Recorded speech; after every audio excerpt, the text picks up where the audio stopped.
Hi friends, ఎలా ఉన్నారు? నేను బాగున్నాను. మీరందరూ బాగుండాలని కోరుకుంటున్నాను. ఇప్పుడు కథలోకి వెళ్దాం. చదువుతున్నది శోభారెడ్డి. రాధమ్మ ఇచ్చిన మంచినీళ్ళ గ్లాస్ ఎత్తి నోట్లో పోసుకుని ఒక గుక్క తాగి చాలు అని క్రింద పెట్టేశాడు. వస్తానండి అన్నాడు. వసంత ఆ గదిలోకి ఏదో పని ఉన్నట్లే వచ్చి పుస్తకం తీసుకుని తారట్లాడి వెళ్ళింది. వెళుతూ అతని వైపు చూసి మెరుపు లాంటి చూపు ఒకటి విసిరి వెళ్ళింది. అసలే అశాంతిగా ఉన్న పృథ్వీకి ఇంకా చికాకు వచ్చింది. ఆ అమ్మాయి అక్కడికి రావటం వెళ్ళటం అంతా నాటకమే. వసంత అలా చేయటం ఇది ప్రథమం కాదు. అతడి దృష్టిలో ఇలా పడి అంతలో మళ్ళా వెళ్ళిపోతుంది. ఆ ఒక్క నిమిషంలోనే ఆ చూపు అతడికి చురుక్కును గిచ్చినట్టు రక్కినట్టు తగులుతుంది. వెధవేషాలు. తన ఎదురుగా రావాలని అంత ఉంటే వచ్చి కూర్చుని మాట్లాడవచ్చుగా. చదువు గురించి ఏమైనా సలహాలు కావాలంటే చెప్తాడు తను. వసంత లాంటి వాళ్ళకి అలా జీవితంలో పైకి వెలనిచ్చేవి బాగుపడేవి పనికిరావు. ఇలాంటి ఆడపిల్లల్ని అతను చాలామందిని చూశాడు. పెళ్ళిళ్ళకి వెళ్ళినా డిన్నర్లకు వెళ్ళినా ఇలాంటి వారు ఎంతమందో కోకొల్లలు. చూపులతోనే సందేశాలు పంపేస్తారు. వాళ్ళకి జీవితంలో బాగుపడదామని ఉండదు. బయట ప్రపంచంలో ఎన్నెన్నో కొత్త అవకాశాలు జీవన సౌధం నిర్మించుకోవటానికి ఎదురుగా సిద్ధంగా ఉన్నాయి. వాటి జోలికి పోరు, వాటి ధ్యాసే ఉండదు. ప్రేమనే ఇసుకలో తలదూర్చి అధోలోకం అనుకుంటారు. రొమాన్స్ కోసం ఏడుస్తుంటారు. జీవితంలో చదువు స్వయం శక్తి కంటే వీళ్ళకి రొమాన్స్ చాలా ముఖ్యం. అదే జీవితం అనుకుంటారు. కాస్త వయసులో ఉన్న మగవాళ్ళు కనిపిస్తే చాలు కళ్ళు కిటికీల దగ్గర మనుషుల్ని కాపలా పడేసి పడిగాపులు పడి చూస్తూ ఉంటారు. చీచి, ఏం ఆడపిల్లలో ఎప్పటికీ మార్పు వస్తుందో. జీవితాలు వ్యర్థం చేసేసుకుంటారు. అతను కారు దగ్గరకు వచ్చాడు. ఈ ఇద్దరు ఎక్కడికి వెళ్ళారో తెలియదు, ఎప్పుడొస్తారో తెలియదు.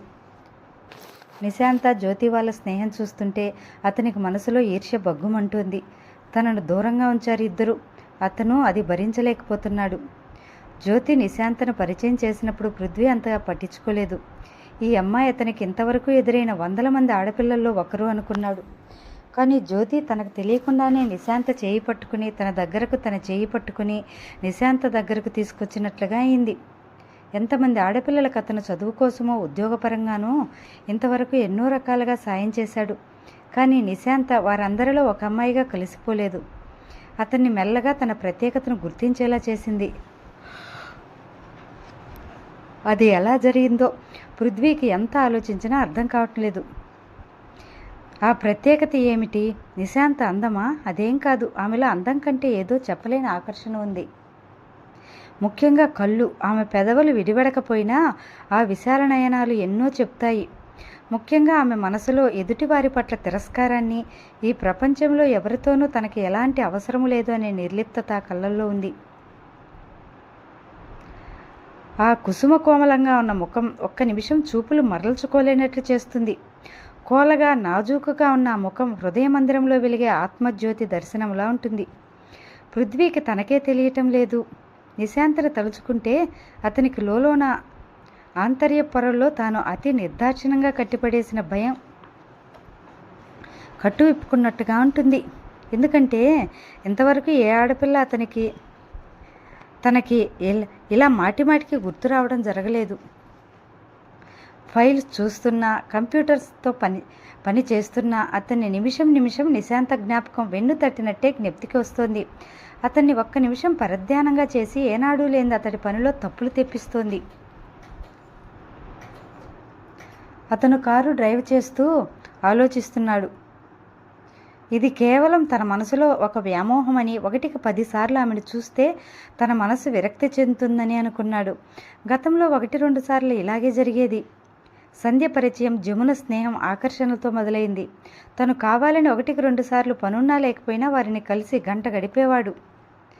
అతి త్వరలోనే వారి ప్రవర్తన నచ్చక వారి అసలు రంగు బయటపడి తన వ్యామోహం మాయమైంది. ఆ విధంగా తన వ్యాధికి తానే చికిత్స చేసుకుని బయటపడ్డాడు. నిశాంత విషయంలో కూడా అతను అదే ఆశించాడు. కానీ అలా జరగకపోక వేరే రిజల్ట్స్ వస్తుంది. నిశాంత పట్ల ఆకర్షణ బలపడుతుంది. ఆ ప్రభావం తన దైనందిన జీవితంలో కనిపిస్తుంది. మనసు కూడా కంప్యూటర్ లాగానే మనలో మనకు తెలియకుండా మన స్టోర్ చేసిన విషయాలే మన అంతర్య తెర మీద కనిపిస్తుంటాయి. దాని స్విచ్ ఆఫ్ స్విచ్ ఆన్ మన కంట్రోల్లో ఉన్నంత వరకు పర్వాలేదు, మనిషిగా బ్రతకవచ్చు. ఆ కంట్రోల్ పోయిందంటే ఇక పిచ్చాసుపత్రి పాలే. ఈరోజు నిశాంత కనిపించలేదని ఆశాభంగం ఒక పక్క, డబ్బు గురించి రూపాయి ప్రతి నిమిషం లెక్క చూసుకుని జాగ్రత్తగా ఉండే జ్యోతి. అంత ఖర్చు పెట్టి ఎవరికో అమ్మేసిన ఆ పాత డబ్బా టైప్ మిషన్ కొని తెచ్చి నిశాంతకి తండ్రి జ్ఞాపకంగా ఇచ్చాడనే వార్త ఇంకో పక్క. ఇద్దరు ఇంట్లో కనీసం ఎక్కడికి వెళ్తున్నారో ఎప్పటికొస్తారో చెప్పకుండా, ఎక్కడ వెళ్తున్నారో ఎవరికీ తెలియకుండా బయటకు వెళ్ళిపోవడం మరో పక్క అతన్ని తినేస్తున్నాయి. అతనికి ఆగ్రహంగా ఉంది. ఎవరి మీద అది కురిపించాలో తెలియటం లేదు. అతను డ్రైవ్ చేస్తున్న కారు సడన్ బ్రేక్తో కీచుమంటూ ఆగిపోయింది. ఎదురుగా ఒక ముసలాయన రోడ్డు దాటడానికి తచ్చాడుతూ తడబడుతూ కారుకు అడ్డంగా వచ్చాడు. కాస్తలో తప్పింది, లేకపోతే ఈ పాటికి ముసలాయన తల 1000 ముక్కలైపోయి ఉండేది. కారు పేవ్మెంట్ ఎక్కబోయి అతి కష్టం మీద ఆగింది. కారు ఆపి పృథ్వీ చెరసరా దిగివచ్చాడు. ఆ ముసలాయన రెక్కపట్టుకుని లాగి లేపుతూ, ఏమయ్యా, కళ్ళు కనిపించడం లేదా అంటూ అరిచాడు. లేదు బాబు, ఎల్లుండి నా కళ్ళకు కేట్రాక్ట్ ఆపరేషన్ చేయించుకుంటున్నా అన్నాడు. కళ్ళు కనిపించిన వాడివి ఇంట్లో పడి ఎడవకుండా రోడ్ల మీద ఇలా షికార్లేమిటి? మాలాంటి వాళ్ళు ప్రాణాలు తీయటానికా? పృథ్వీ హుంకరిస్తుంటే ముసలాయన కోపం వచ్చింది. ఆయన కళ్ళు చికిలించి చూశాడు. ఎదురుగా వయసులో ఉన్న కుర్రాడు పోట్ల గిత్తలా మీదకొస్తున్నాడు. నాకు కనిపించకపోతే కాస్త తమరు చూసుకుని వెళ్ళొచ్చు కదండి అన్నాడు కోపంగా. ఏమన్నావు? పృథ్వీ ఆయన్ను ఒక్క తోపు తోశాడు.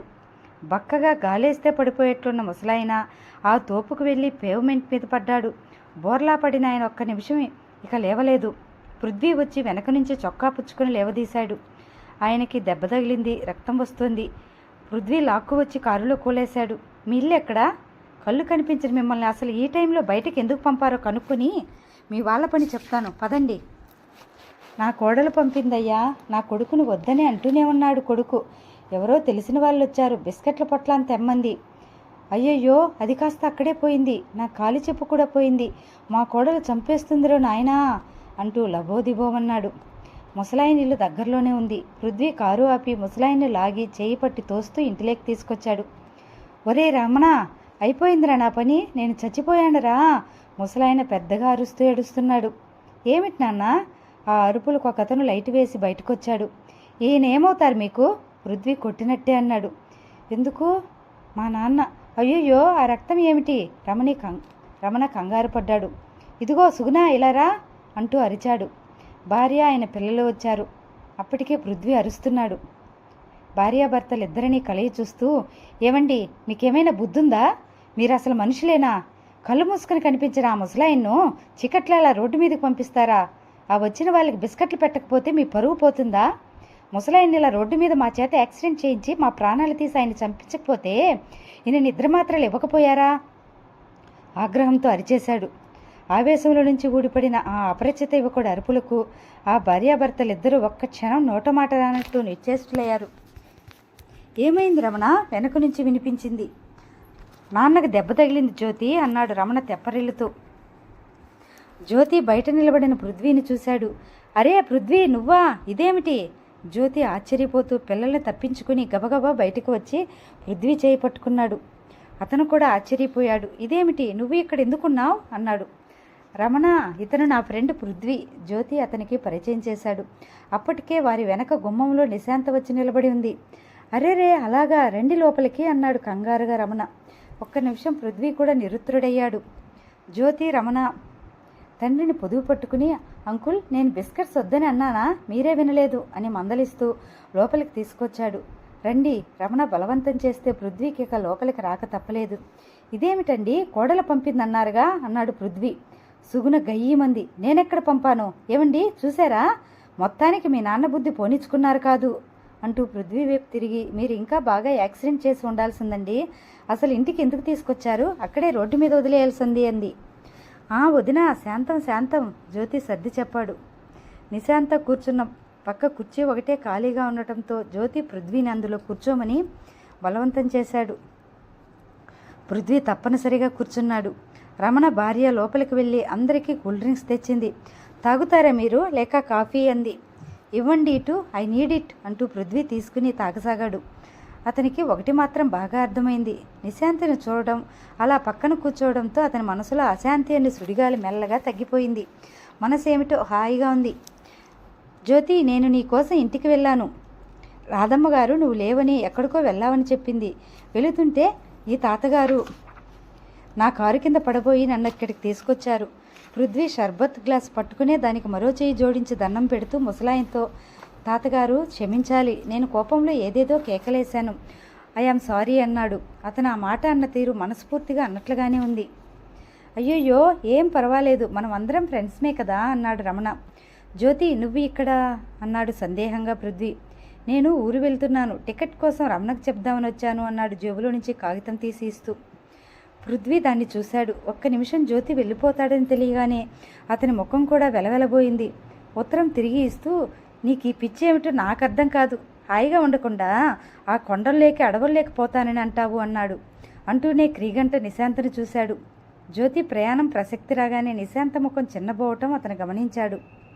అది చూడగానే పృథ్వీ మనసులోకి సంతోష కెరటం ఒక్కసారి ఉవ్వెత్తున వచ్చింది. జ్యోతి వెళ్ళిపోతాననటం ఆమెకు అంత బాధ కలిగిస్తోంది. పృథ్వీకి కొత్త